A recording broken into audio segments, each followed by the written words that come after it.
Assalamualaikum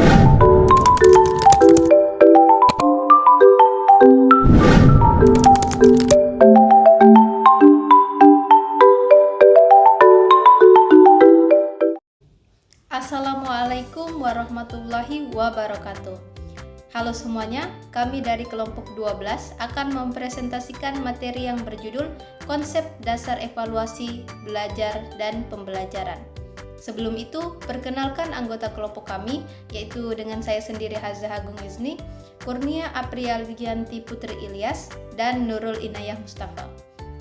Baik, langsung saja kita masuk pada pembahasan pertama, yaitu A. Pengertian, kedudukan, dan syarat-syarat umum evaluasi. 1. Pengertian evaluasi. Evaluasi secara umum dapat diartikan sebagai proses sistematis untuk menentukan nilai sesuatu berdasarkan kriteria tertentu melalui penilaian.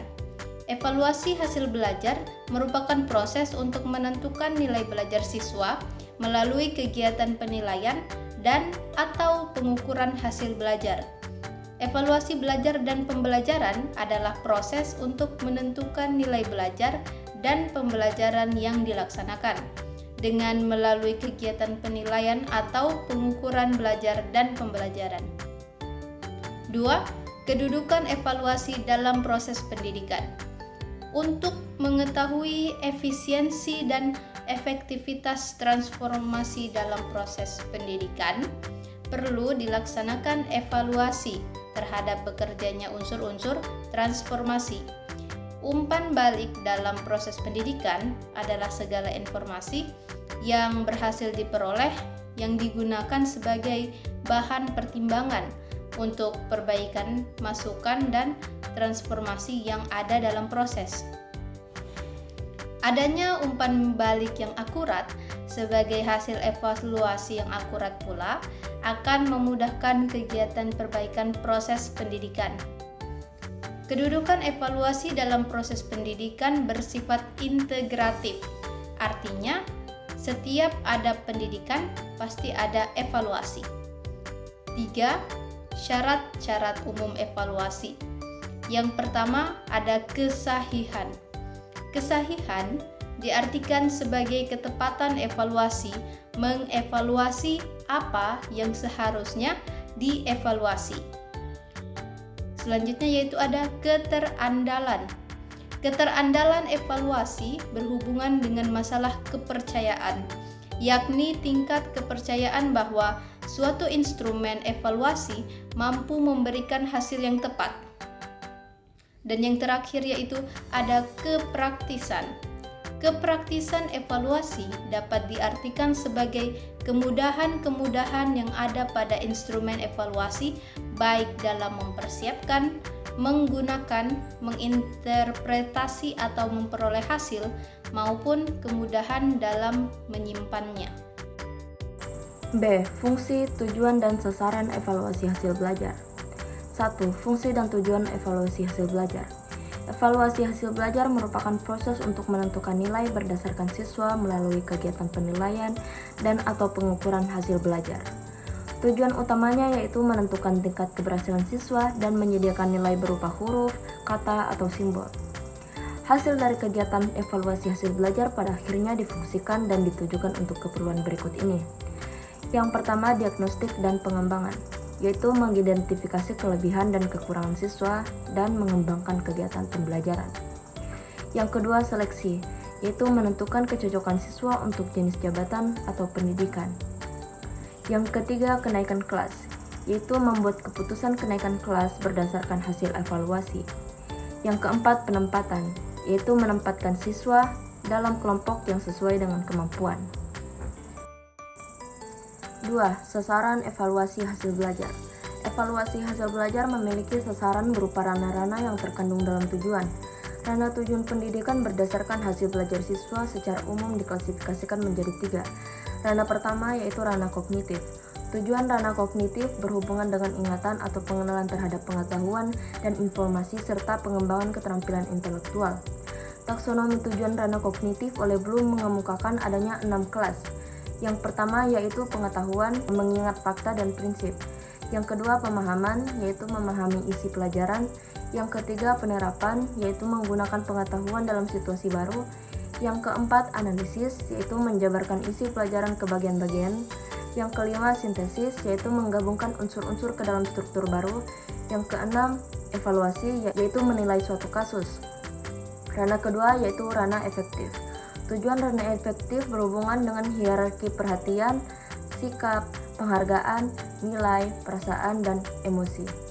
Taksonomi tujuan ranah efektif: yang pertama, menerima, yaitu perhatian terhadap stimulus. Yang kedua, merespons, yaitu menanggapi stimulus secara aktif. Yang ketiga, menilai, yaitu menilai gejala atau kegiatan. Yang keempat, mengorganisasi, yaitu membentuk sistem nilai. Yang kelima, karakterisasi, yaitu mengkonseptualisasikan nilai-nilai. Ranah ketiga yaitu ranah psikomotorik. Tujuan ranah psikomotorik berhubungan dengan keterampilan motorik, manipulasi benda, atau kegiatan yang memerlukan koordinasi saraf dan koordinasi badan.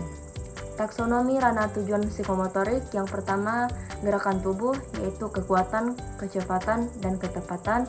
Yang kedua, koordinasi gerakan, yaitu pola gerakan yang dikoordinasikan. Yang ketiga, komunikasi nonverbal, yaitu berkomunikasi tanpa kata. Yang keempat, kemampuan berbicara, yaitu komunikasi lisan. C. Prosedur evaluasi hasil belajar. Tahapan prosedur evaluasi hasil belajar yang perlu dilalui seorang penilai. Yang pertama, persiapan. Pada tahapan ini terdapat 3 kegiatan yang harus dilakukan evaluator. Yang pertama, menetapkan pertimbangan dan keputusan yang dibutuhkan. Yang kedua, menggambarkan informasi yang dibutuhkan. Dan yang ketiga, menetapkan informasi yang sudah tersedia. Tahapan kedua, penyusunan instrumen evaluasi. Kegiatan yang dilakukan: yang pertama, menentukan bentuk tes. Yang kedua, membuat kisi-kisi soal. Dan yang ketiga, menulis butir soal. Tahapan yang ketiga, pelaksanaan dan pengukuran. Kegiatan yang dilakukan: yang pertama yaitu persiapan tempat, yaitu menyiapkan ruangan dengan penerangan yang luas dan memadai. Yang kedua, pelaksanaan pengukuran, yaitu mengatur distribusi soal, pengawasan, dan pengumpulan jawaban. Tahapan yang keempat, pengolahan hasil penilaian. Kegiatan yang dilakukan: yang pertama, men-skor, memberikan skor dengan kunci jawaban. Yang kedua, skor standar, mengubah skor mentah ke skor standar. Yang ketiga, konversi skor, mengubah skor standar ke nilai. Tahapan yang kelima, penafsiran hasil penilaian. Yang pertama, individual, evaluasi kesiapan dan kelemahan siswa. Yang kedua, klasikal, analisis hasil secara keseluruhan. Tahapan yang keenam, pelaporan dan penggunaan hasil. Yang pertama, pelaporan, menyampaikan hasil kepada siswa, guru, orang tua, dan pemakai lulusan. Yang kedua, penggunaan, memberikan umpan balik untuk perbaikan. D. Fungsi, tujuan, dan sasaran evaluasi pembelajaran. 1. Fungsi dan tujuan evaluasi pembelajaran. Tujuan utama evaluasi pembelajaran adalah sejumlah informasi atau data tentang jasa, nilai, atau manfaat kegiatan pembelajaran. Informasi inilah yang difungsikan untuk pengembangan pembelajaran dan akreditasi.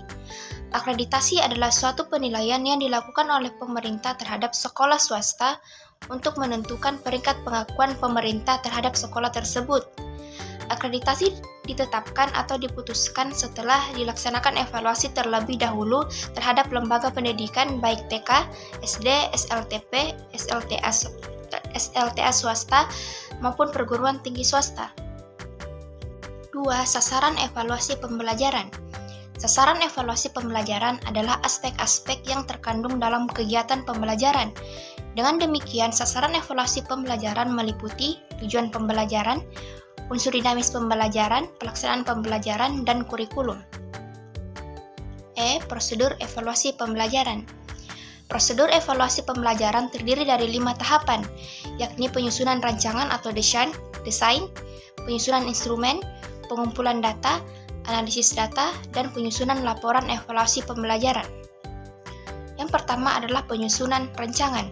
Penyusunan rancangan memiliki langkah-langkah, yaitu penyusunan latar belakang, problematika, tujuan evaluasi, populasi dan sampel, instrumen, teknik analisis data. Selanjutnya, penyusunan instrumen. Setelah seorang evaluator yang menyusun rancangan evaluasi pembelajaran maka tahapan selanjutnya adalah penyusunan instrumen. Evaluasi pembelajaran memiliki langkah-langkah penyusunan instrumen, yaitu yang pertama, merumuskan tujuan yang akan dicapai dengan instrumen yang akan disusun. 2. Membuat kisi-kisi yang merencanakan tantangan perincian variabel dari jenis instrumen yang digunakan untuk mengukur bagian variabel yang bersangkutan. Ketiga, membuat butir-butir instrumen evaluasi pembelajaran yang dibuat berdasarkan kisi-kisi. 4. Menyunting instrumen evaluasi pembelajaran yang meliputi mengurutkan butir menurut sistematika yang dikehendaki evaluator untuk mempermudah pengolahan data, menulis petunjuk pengisian dan identitas serta yang lain, dan membuat pengantar pengisian instrumen. Berikutnya, pengumpulan data. Dalam pengumpulan data dapat diterapkan berbagai teknik pengumpulan data, diantaranya yaitu 1. Kuesioner, 2. Wawancara, 3. Pengamatan, dan studi khusus. Keempat, analisis data. Data atau informasi yang berhasil dikumpulkan selanjutnya diolah dan dianalisis, kemudian diolah lagi secara individual dan secara kelompok. Yang terakhir, penyusunan laporan. Setelah melakukan analisis data evaluator masih harus menyusun laporan tentang evaluasi pembelajaran yang telah mereka laksanakan. Dalam laporan evaluasi pembelajaran harus berisikan pokok-pokok berikut. Yang pertama, tujuan evaluasi, problematika, lingkup dan metodologi evaluasi pembelajaran, dan pelaksanaan evaluasi pembelajaran.